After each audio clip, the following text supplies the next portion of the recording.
పెద్ద shopping complex దగ్గర చూడండి బోర్డులు పెట్టుంటాయి మా దగ్గర పనిచేయడానికి మనుషులు కావాలని. ఎందుకు బంగారు కోట్ల దగ్గర కూడా పెద్ద కంపెనీ బ్లింకిట్ మా ఇంటి వెనకాలే ఎప్పుడు పెద్ద బోర్డు ఉంటుంది అక్కడ, దాంట్లో వీళ్ళు ఇప్పించారట. అంటే ఎలాంటి పరిస్థితుల్లో మనం నడుపుతున్నాం, ప్రజల్ని ఎలా మోసం చేస్తున్నాం.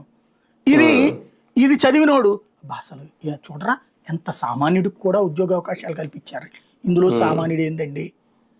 సాఫ్ట్వేర్ ఇంజనీర్ ఉద్యోగం మానేసి వచ్చి చేస్తున్నాడు, ఏది ఉద్యోగం లేకపోతే స్విగ్గీలోను జొమాటో వీళ్ళు ఇప్పించేది ఏంది. ఇప్పుడు 24 గంటలు కష్టపడితే నెలకు 50,000 కూడా వస్తుంది.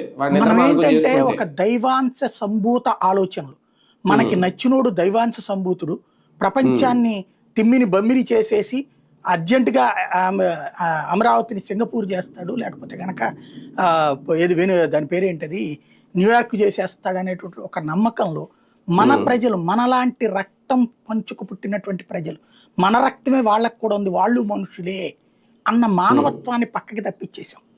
ఎంతసేపటికి అబద్ధపు ప్రచారాలతో తప్పుడు ఊహాలోకంలో బ్రతికేటటువంటి విధంగా నేర్పుతున్నాం మనం.